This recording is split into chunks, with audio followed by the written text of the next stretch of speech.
सोमवार व्रत के प्रभाव से सीमंतनी को पुनः परम सौभाग्य की प्राप्ति। सूत जी कहते हैं, जो नित्य आनंदमय, शांत, निर्विकल्प, निरामय, अनादि, अनंत शिव तत्व को जानते हैं, वे परम पद को प्राप्त होते हैं।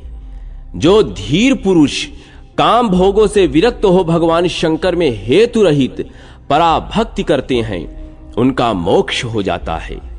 वे संसार बंधन में नहीं पड़ते।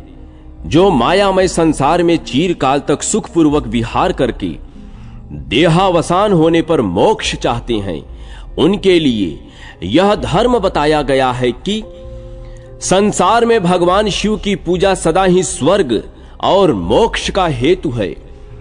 यदि प्रदोष आदि के गुणों से युक्त सोमवार के दिन यह पूजा की जाए तो उसका विशेष महात्म्य है। जो केवल सोमवार को भी भगवान शंकर की पूजा करते हैं, उनके लिए इहलोक और परलोक में कोई भी वस्तु दुर्लभ नहीं है। सोमवार को उपवास करके पवित्र हुए इंद्रियों को वश में रखते हुए वैदिक अथवा लौकिक मंत्रों से विधि पूर्वक भगवान शिव की पूजा करनी चाहिए। ब्रह्मचारी, गृहस्थ, कन्या, सुहागिन, स्त्री अथवा विधवा कोई भी क्यों न हो, भगवान शिव की पूजा करके मनोवांछित वर पाता है। इस विषय में मैं एक कथा कहूंगा, जिसको सुनकर मनुष्य मोक्ष पाते हैं और उनके मन में भगवान शिव की भक्ति होती है। आर्यावर्त में चित्रवर्मा नाम से प्रसिद्ध एक राजा थे। वह दुष्टों को दंड देने के लिए यमराज के समान समझे जाते थे।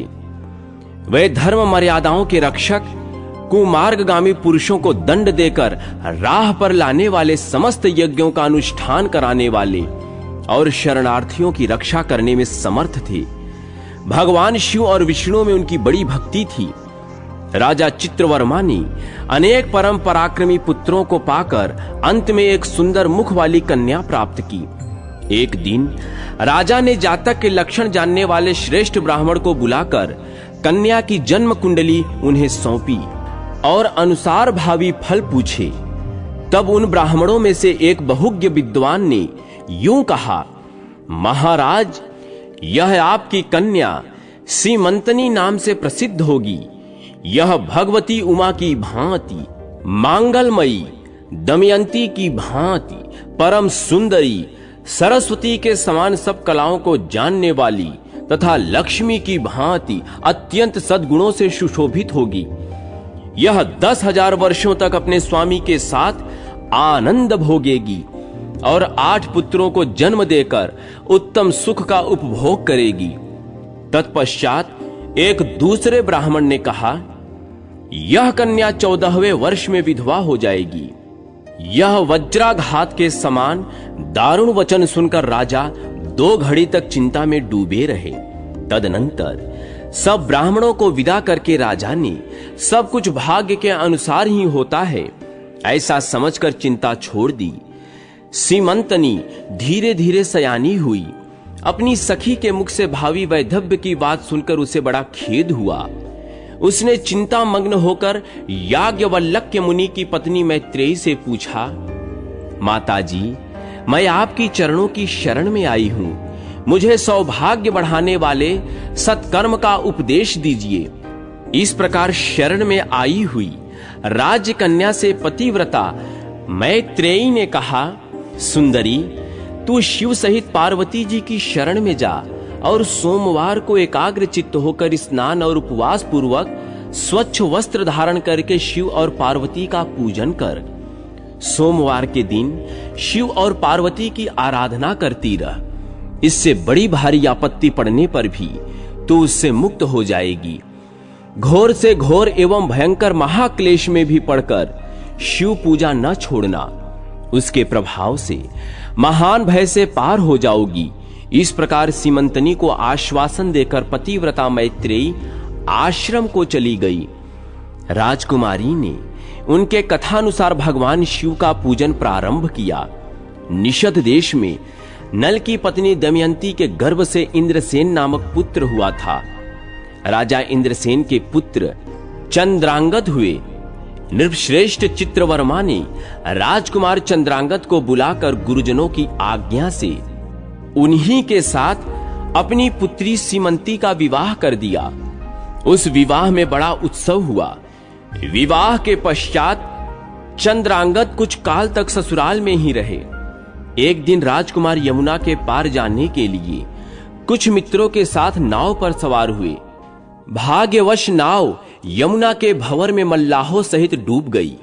यमुना के दोनों तटों पर बड़ा भारी हाहाकार मच गया। इस दुर्घटना को देखने वाले समस्त सैनिकों के विलाप से सारा आकाश मंडल गूंज उठा। डूबने वालों में से कुछ तो मर गए और कुछ ग्राहों के पेट में चले गए तथा राजकुमार आदि कुछ लोग उस महाजल में अदृश्य हो गए। यह समाचार सुनकर राजा चित्रवर्मा बड़े व्याकुल हुए और यमुना के किनारे आकर मूर्छित होकर गिर पड़े। सीमंती ने जब यह समाचार सुना तब वह अचेत होकर धरती पर गिर पड़ी। राजा इंद्रसेन भी अपने पुत्र के डूबने का समाचार पाकर रानियों सहित बहुत दुखी हुए और सुध-बुध खोकर गिर पड़े। तदनंतर बड़े बूढ़ों के समझाने पर राजा चित्रवर्मा धीरे धीरे नगर में आए और उन्होंने अपनी पुत्री को धीरज बंधाया। राजा चित्रवर्मा ने जल में डूबे हुए अपने दामाद का और्ध्वदैहिक कृत्य वहां आए हुए उनके बंधु बांधवों सहित करवाया।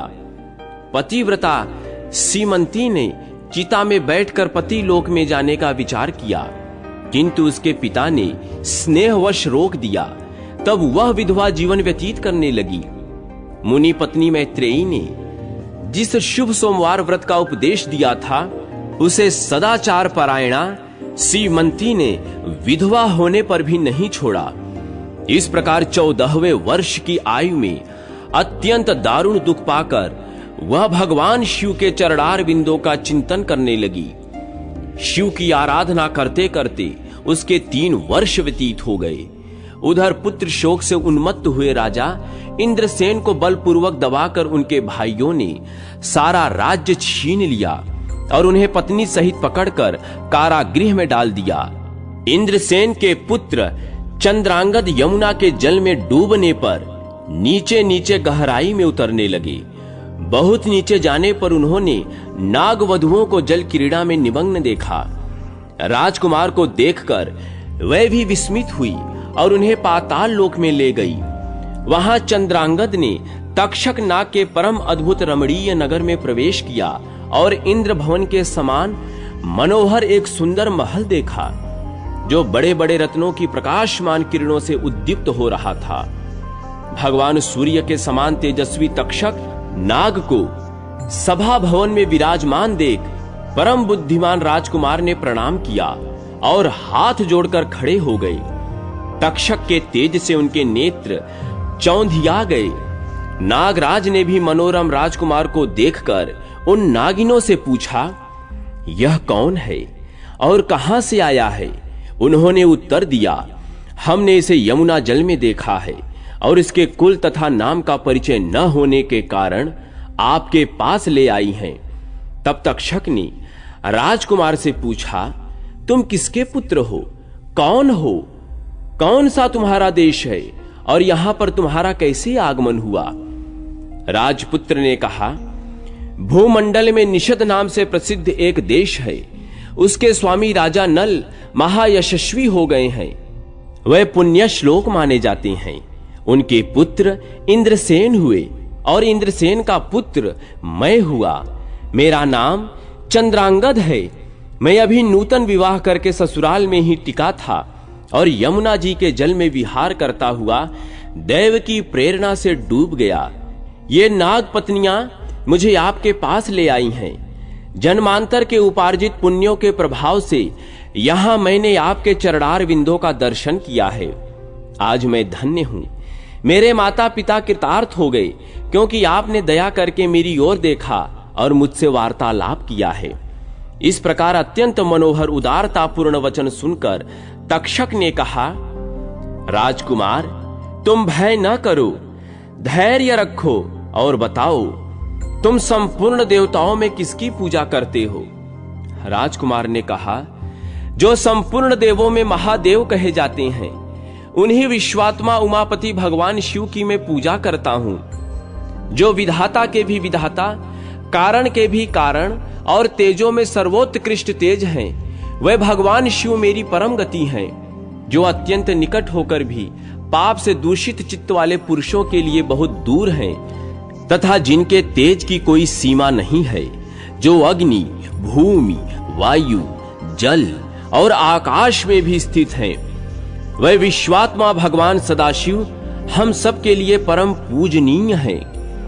जो संपूर्ण भूतों के साक्षी, सबकी आत्मा में स्थित रहने वाले परमेश्वर तथा निरंजन है, संपूर्ण संसार जिनकी इच्छा के अधीन है, मैं उन भगवान शिव की पूजा करता हूं। ज्ञानी पुरुष, जिन्हें एक आदि और पुराण पुरुष कहते हैं, गुणों के भेद से जिनमें भिन्नता की प्रतीत होती है, जिन्हें कोई तो क्षेत्रज्ञ, कोई तुरीय और कोई कूटस्थ कहते हैं, वह भगवान शिव मेरे परम आश्रय हैं। जो चैतन्य में अचिंत्य तत्व हैं, जिनके तेज का कहीं अंत नहीं है, श्रुति के नेति नेति वचनों से तद्भिन्न समस्त वस्तुओं का बाध करके जिनके स्वरूप का निश्चय किया जाता है, तथा आत्मज्ञानी पुरुषों के भी मन और वाणी की वृत्तियां जिनका स्पर्श नहीं कर पाती, वे ही ये भगवान शिव मेरे परम पूज्य हैं। जिनका प्रसाद पाकर साधु पुरुष अत्यंत उज्जवल इंद्र पद की भी अभिलाषा नहीं रखते, तथा कर्मों की अर्गला, आगल और काल चक्र को लांघकर निर्भय होकर विचरते हैं, वे भगवान शिव मेरी गति हैं।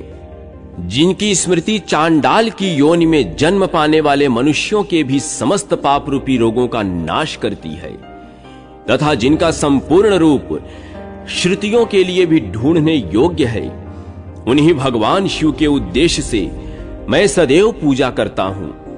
देव नदी गंगा जिनके मस्तक पर स्थान पाकर सुशोभित होती है, भगवती जगदम्बिका जिनके अर्धांग में निवास करती हैं, आहा, तक्षक और वासुकी दोनों नागराज जिनके कानों के कुंडल हैं, वह चंद्रार्ध शेखर भगवान शिव मेरे परम आश्रय हैं। जिनके चरण कमल वेदों के शीर्ष स्थानीय उपनिषदों में गौरवान्वित होते हैं, वेदांत की श्रुति भी जिनके चरणार बिंदों का गुणगान करती है, जिनका दिव्य स्वरूप सदा योगियों के हृदय में प्रकाशित होता है, तथा जिनकी सगुण मूर्ति संपूर्ण तत्वों का प्रकाश करने वाली है, गुणमयी सृष्टि पर विजय पाने वाले वह भगवान शंकर मेरे द्वारा पूजित होते हैं।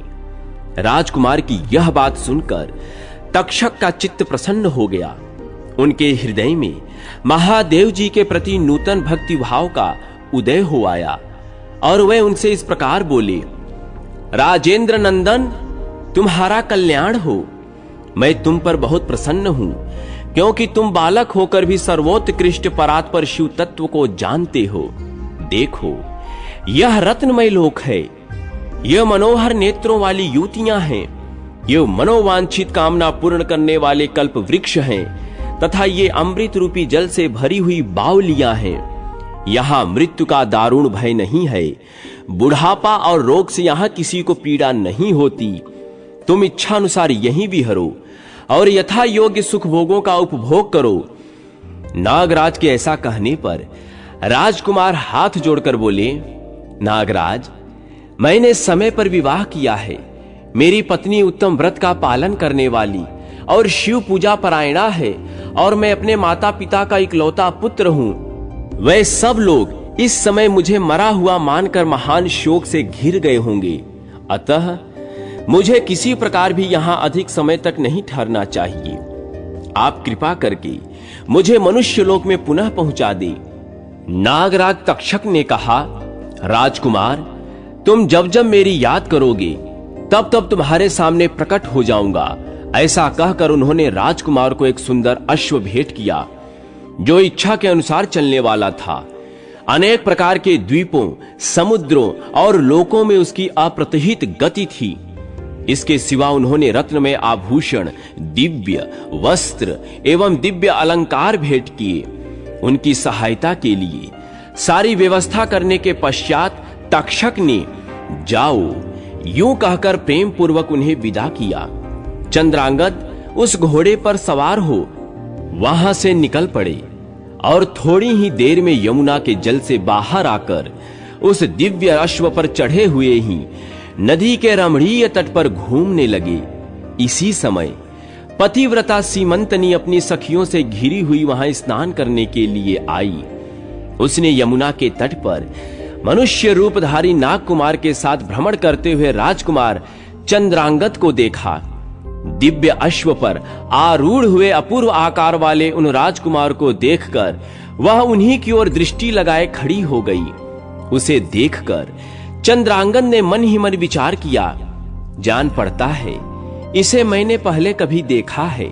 तत्पश्चात वह घोड़े से उतरकर नदी के किनारे आ बैठे और उस सुंदरी को बुलाकर समीप बिठाकर पूछा, तुम कौन हो, किसकी स्त्री और किसकी कन्या हो? सीमंतनी लज्जावश स्वयं कुछ बोल न सकी। तब सखियों ने सब बातें कह सुनाई। इसका नाम सीमंतनी है। यह निषद राज इंद्रसेन की पुत्र वधु युवराज चंद्रांगद की रानी तथा महाराज चित्रवर्मा की पुत्री है। दुर्भाग्यवश इसके पति इसी महाजल में डूब गए। इससे वैधव्य का दुख प्राप्त करके यह बाला शोक से सूखती जा रही है। अत्यंत प्रबल शोक में ही इसने 3 वर्ष व्यतीत किए।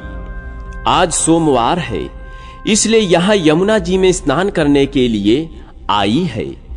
इसके श्वशुर का राज्य भी शत्रुओं ने छीन लिया है, बलपूर्वक उस पर अधिकार जमा लिया है और वह महाराज अपनी पत्नी के साथ उनकी कैद में पड़े हैं। यह सब होने पर भी यह निर्मल अंतःकरण वाली सदाचार परायणा राजकुमारी प्रति सोमवार को अत्यंत भक्ति भाव के साथ पार्वती सहित महादेव जी की पूजा करती है। उत्तम व्रत का पालन करने वाली सीमंती ने अपनी सखी के मुख से ये बातें कहलवाकर स्वयं भी राजकुमार से पूछा, आप कौन हैं? आपके पार्श्ववर्ती ये दोनों पुरुष कौन हैं? आपने मेरे वृत्तांत को एक स्नेही की भांति क्यों पूछा है? महाबाहो, मुझे ऐसा जान पड़ता है कि पहले कभी मैंने आपको देखा है। आप मुझे स्वजन की भांति प्रतीत होते हैं। इतना कहकर राजकुमारी सीमंतनी नेत्रों से आंसू की धारा बहाती हुई बहुत देर तक फूट फूट कर रोती रही और मूर्छित होकर पृथ्वी पर गिर पड़ी। अपनी प्रियतमा के शोक का कारण सुनकर चंद्रांगद भी शोक से व्याकुल हो 2 घड़ी तक चुपचाप बैठे रहे। तदनंतर सीमंतनी उठकर राजकुमार की ओर बारंबार निहारने लगी। उसने पहले देखे हुए अंग चिन्हों, स्वर आदि लक्षणों, अवस्था के प्रमाण तथा रूप रंग आदि की परीक्षा करके यह निश्चय किया कि अवश्य यही मेरे पति हैं, क्योंकि मेरा हृदय प्रेम से अधीर होकर इन्हीं में अनुरक्त हुआ है। परंतु क्या मुझ अभागिनी को अपने मरे हुए पति का दर्शन हो सकता है? यह स्वप्न है या भ्रम? अथवा मुनि पत्नी मैत्रेयी ने जो मुझे यह कहा था कि तुम भारी से भारी विपत्ति में पड़ने पर भी इस व्रत का पालन करती रहना, उसी का तो यह फल नहीं? एक श्रेष्ठ ब्राह्मण ने मेरा 10,000 वर्षों का सौभाग्य बतलाया था। उन ब्राह्मण देवता का यह वचन अवश्य सत्य होगा। यह ईश्वर के बिना कौन जान सकता है? इधर प्रतिदिन मुझे मंगल सूचक शुभ शकुन दिखाई देते हैं।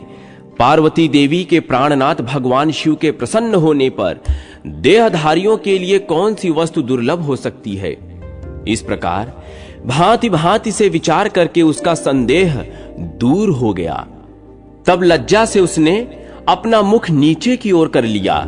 उस समय राजकुमार ने कहा, भद्रे, मैं तुम्हारे पति के शोक संतप्त माता पिता से यह समाचार बतलाने के लिए जा रहा हूं। तुम्हारा कल्याण हो। तुम्हारे पति तुम्हें शीघ्र ही मिलेंगे। यों कहकर राजकुमार घोड़े पर सवार हुए और अपने दोनों सहायकों के साथ शीघ्र ही अपने राज्य में जा पहुंचे। वहां नगरोद्यान के समीप स्थित होकर उन्होंने नागराज के पुत्र को राज सिंहासन पर अधिकार जमाए बैठे हुए बंधुओं के समीप भेजा। नागकुमार ने शीघ्र जाकर उन सब से कहा, तुम सब लोग महाराज इंद्रसेन को अविलंब कारागृह से मुक्त करा दो और सिंहासन छोड़कर हट जाओ। महाराज के पुत्र चंद्रांगद पाताल लोक से लौटकर यहां आ गए हैं। तुम आनाकानी न करो, नहीं तो चंद्रांगद के बाण तुम्हारे प्राण हर लेंगे। वही यमुना जी के जल में डूबकर नागराज तक्षक के घर जा पहुंचे थे। वहां से उनकी सहायता पाकर पुनः इस लोक में लौटे हैं। नागकुमार की कही हुई ये सारी बातें सुनकर शत्रुओं ने भी बहुत अच्छा कहकर उनकी आज्ञा स्वीकार की और महाराज इंद्रसेन को उनके खोए हुए पुत्र के पुनः लौटाने का समाचार बताकर उनका सिंहासन उन्हें लौटा दिया। महाराज को प्रसन्न करके भी वे लोग भयभीत बने रहे। मेरा पुत्र आ रहा है, यह बात सुनकर राजा प्रेम के आंसू बहाते हुए आनंद में डूब गए। यही दशा महारानी की भी थी। तदनंतर सब नागरिक, वृद्ध मंत्री और पुरोहित आगे जाकर चंद्रांगद से मिले और उन्हें हृदय से लगाकर महाराज के समीप ले आए। अपने भवन में प्रवेश करके अश्रु वर्षा करते हुए राजकुमार ने माता पिता के चरणों में प्रणाम किया। चरणों में पड़े हुए पुत्र को उठाकर राजा ने अश्रुसिक्त हृदय से लगा लिया। फिर क्रमशः सब माताओं को प्रणाम करके उनका आशीर्वाद ले राजकुमार पुरवासियों से मिले और उन्होंने सबको यथा योग्य सम्मान दिया। पुनः सबके साथ राजसभा में बैठकर अपना सब वृत्तांत पिता से निवेदन किया और नागराज तक्षक से मित्रता होने की भी बात बतलाई। राजकुमार का चरित्र देख और सुनकर राजा इंद्रसेन हर्ष से विह्वल हो गए।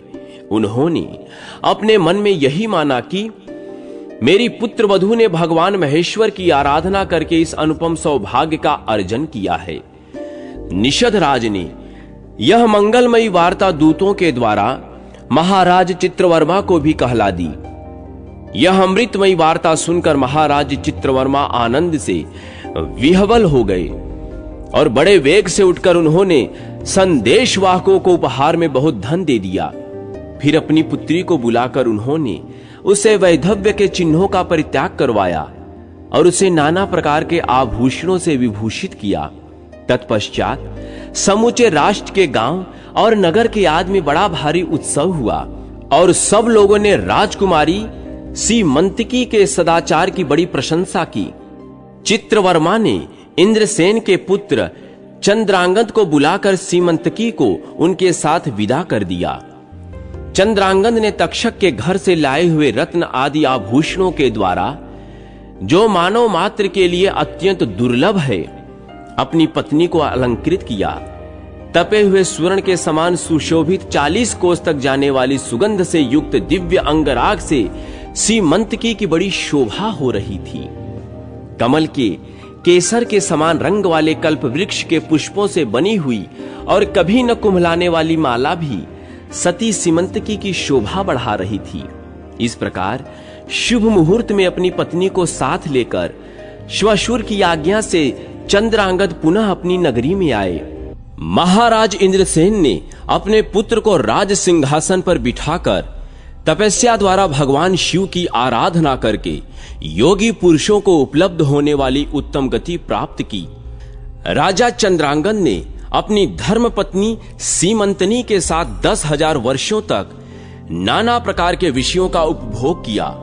उन्होंने 8 पुत्रों और 1 कन्या को जन्म दिया। सीमंतनी प्रतिदिन भगवान महेश्वर की पूजा करती हुई अपने स्वामी के साथ सुखपूर्वक रहने लगी। उसने सोमवार व्रत के प्रभाव से अपना खोया हुआ सौभाग्य प्राप्त कर लिया और राजकुमार की वैश्य एवं शिव योगी द्वारा रक्षा तथा शिव योगी का राजपुत्र को धर्म का उपदेश करना। सूत जी कहते हैं, एक समय दर्शान देश के राजा वज्रबाहु की पत्नी सुमति अपने नवजात शिशु के साथ असाध्य रोग की शिकार हो गई थी। इसलिए दुष्ट बुद्धि राजा ने उसे वन में त्याग दिया। वहां अनेक प्रकार के कष्ट भोगती हुई वह यत्न पूर्वक आगे बढ़ने लगी। बहुत दूर जाने पर उसने वैश्यों का एक नगर देखा जिसमें बहुत से स्त्री पुरुष निवास करते थे। उस नगर का रक्षक एक बहुत बड़ा महाजन वैश्य था जो पद्माकर के नाम से प्रसिद्ध था। वह दूसरे कुबेर के समान धनवान था। उस वैश्य राज के घर में सेवा टहल का कार्य करने वाली कोई दासी उधर ही आ रही थी। वह दूर से ही राजपत्नी को देखकर उनके समीप आई। उसने रानी को देखते ही उसका सारा हाल जान लिया। वह पुत्र सहित अत्यंत कष्ट भोग रही थी।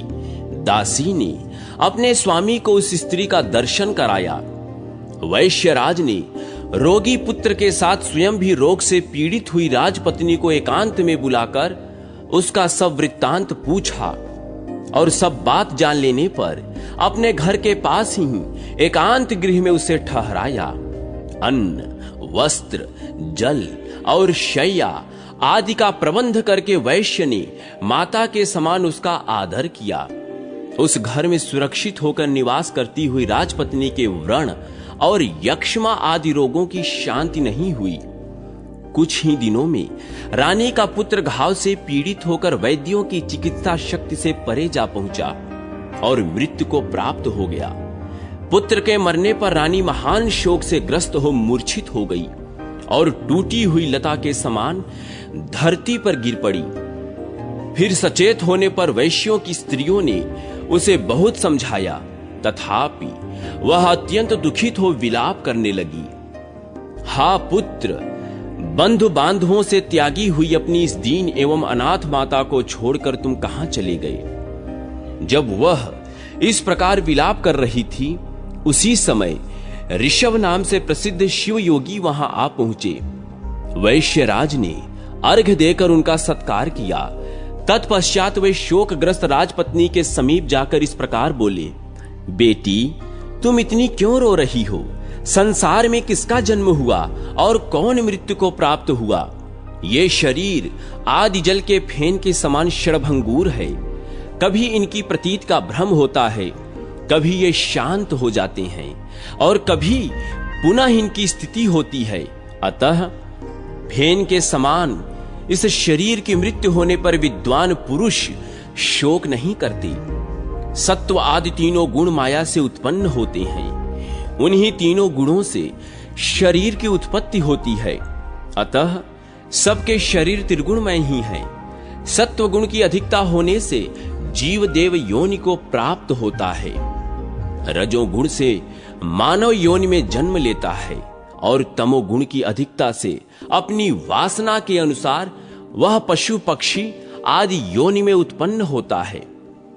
वर्तमान संसार में जीव अपने कर्मों के बंधन से बंधकर बार बार ऐसी सुख दुखमयी अवस्था को प्राप्त होता है जिसका अनुमान करना अत्यंत कठिन है।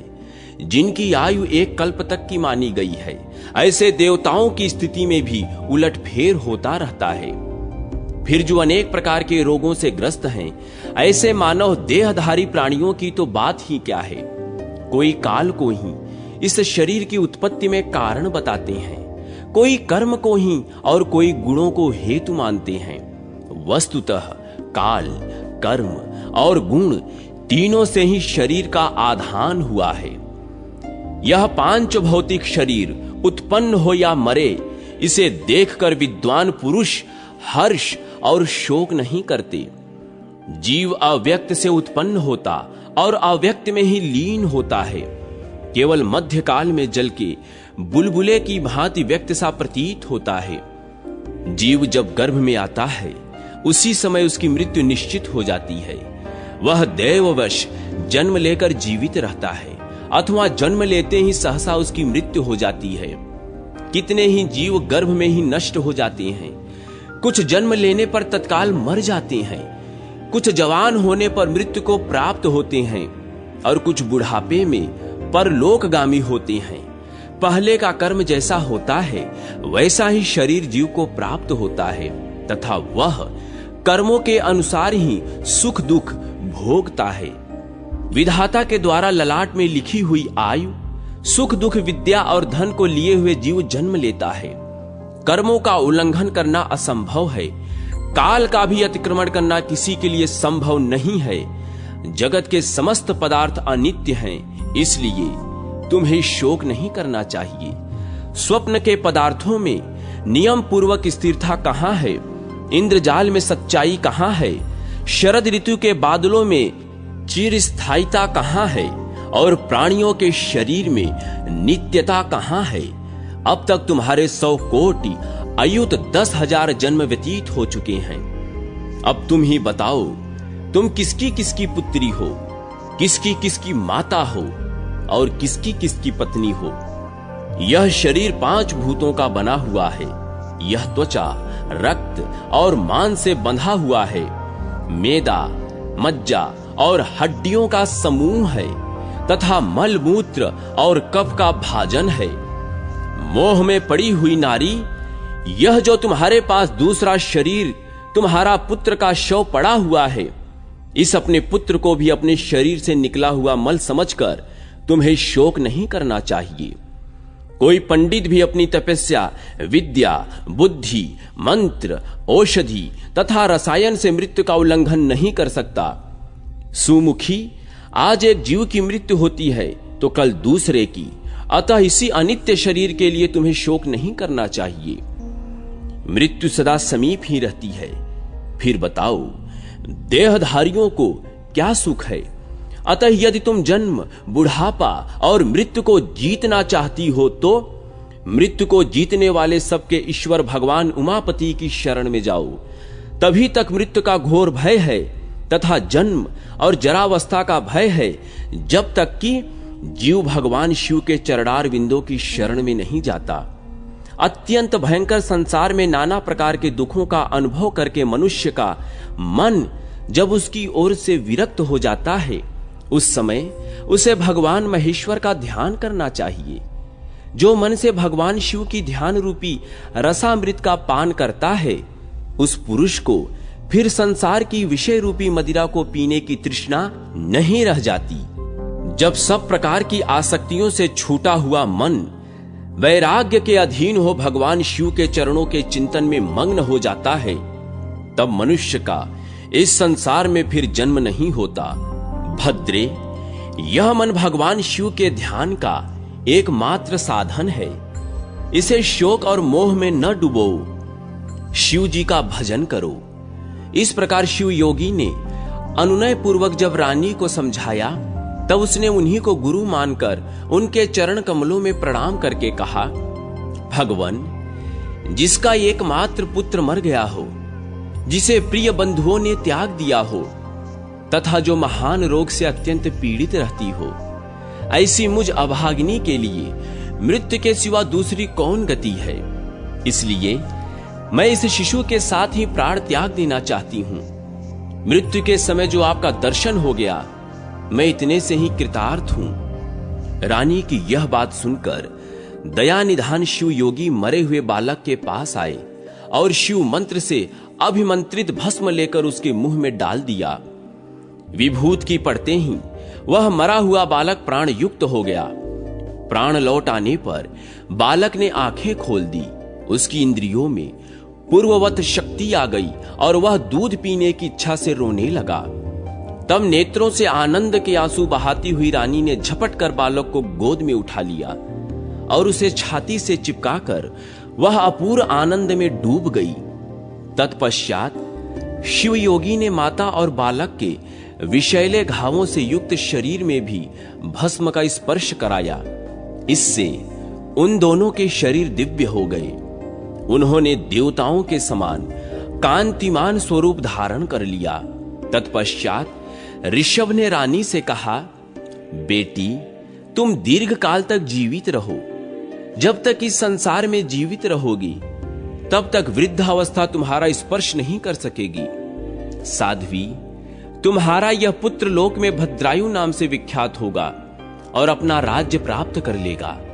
तब तक तुम इन्हीं वैश्य राज के घर में निवास करो, जब तक कि तुम्हारा पुत्र पूर्ण विद्वान न हो जाए। इस प्रकार ऋषभ योगी ने भस्म की शक्ति से मरे हुए राजकुमार को जीवित करके अपने अभीष्ट स्थान को प्रस्थान किया। भद्रायु उन्हीं वैश्यराज के घर में क्रमशः बढ़ने लगा। वैश्य के भी सुनय नामक एक पुत्र था जो राजकुमार का सखा हुआ। राजकुमार और वैश्य कुमार दोनों परस्पर बड़ा स्नेह रखते थे। वैश्यराज ने विद्वान ब्राह्मणों के द्वारा राजकुमार और अपने पुत्र का भी संस्कार विस्तार पूर्वक करवाया। समय पर उपनयन संस्कार हो जाने के पश्चात दोनों बालकों ने गुरु सेवा में तत्पर हो विनय पूर्वक संपूर्ण विद्याओं का संग्रह किया।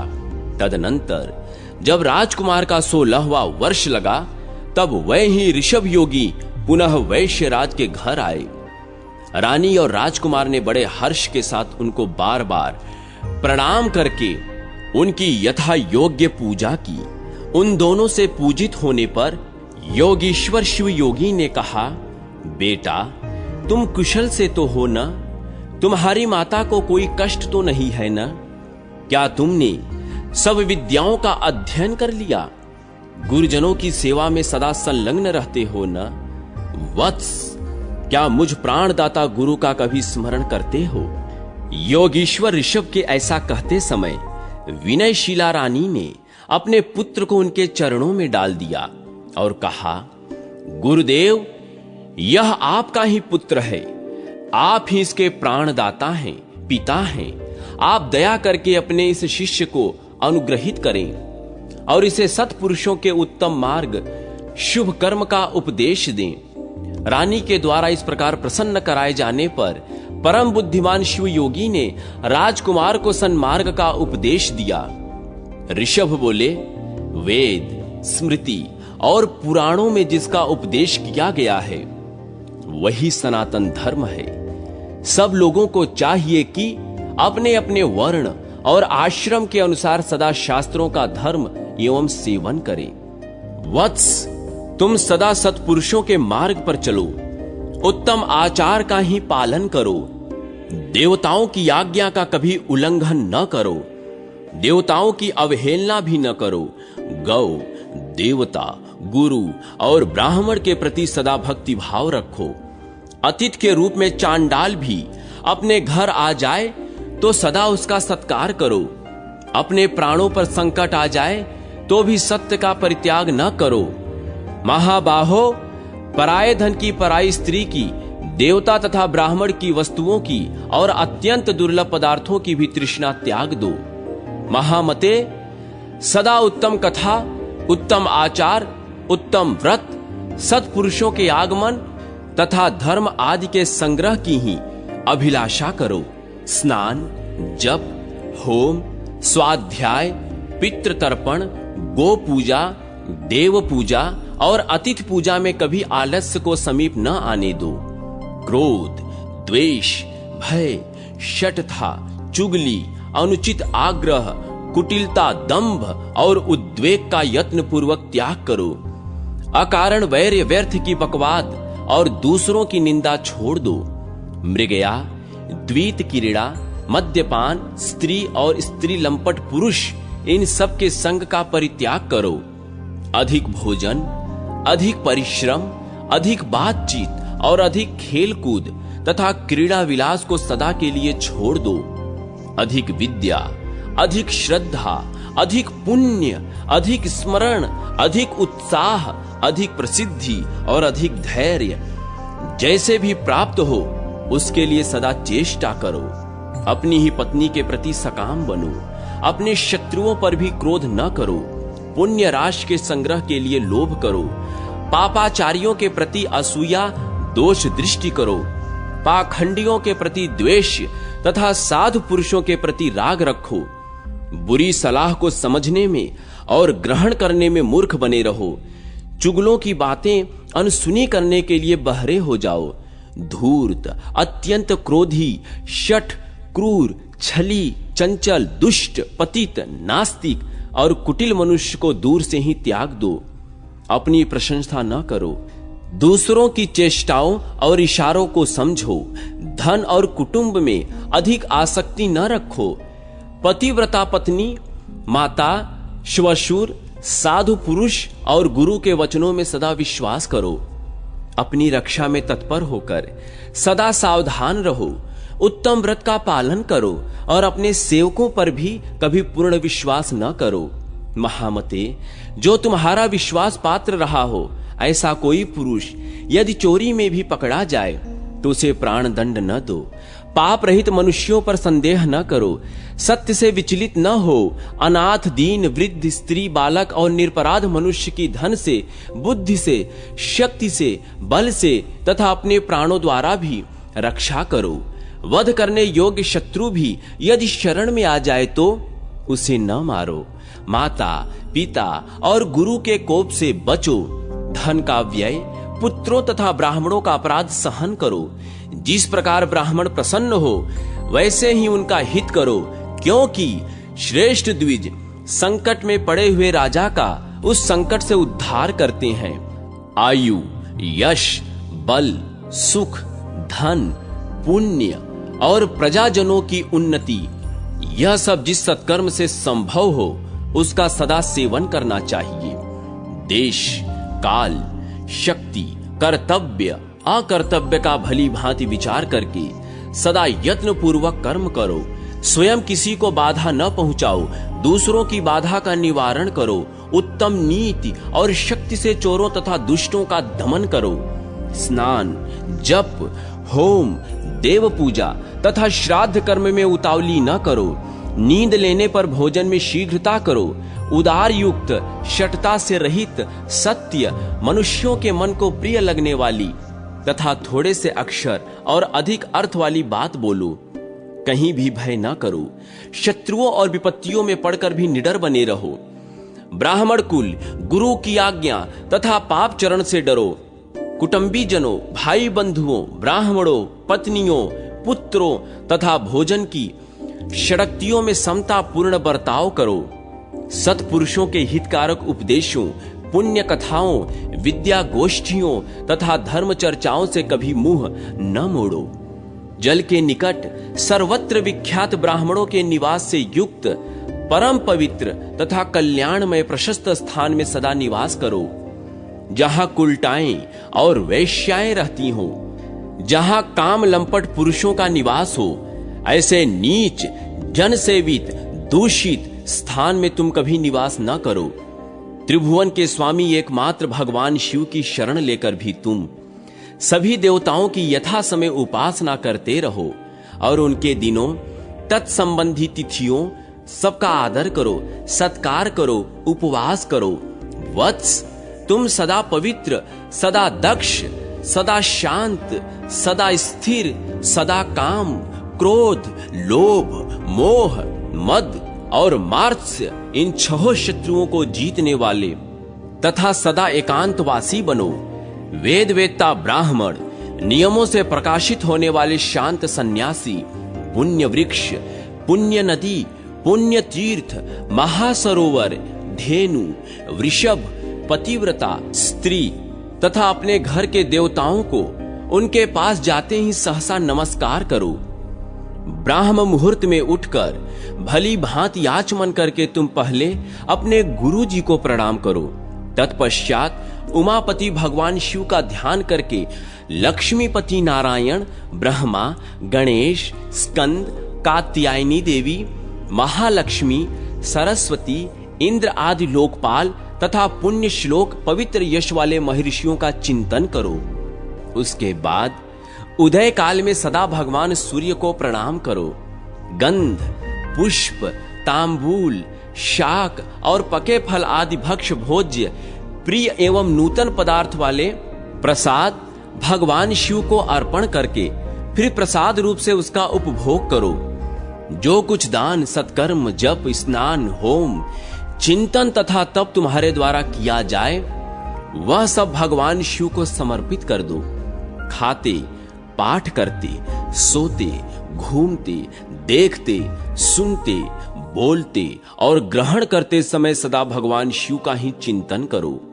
प्रतिदिन मंत्र राज पंचाक्षर का जप और ध्यान करते हुए सदा भगवान सदाशिव के चरणों में अपने मन को रमाते रहो। वत्स, यह संक्षेप से तुम्हारे लिए धर्म का उपदेश किया गया है।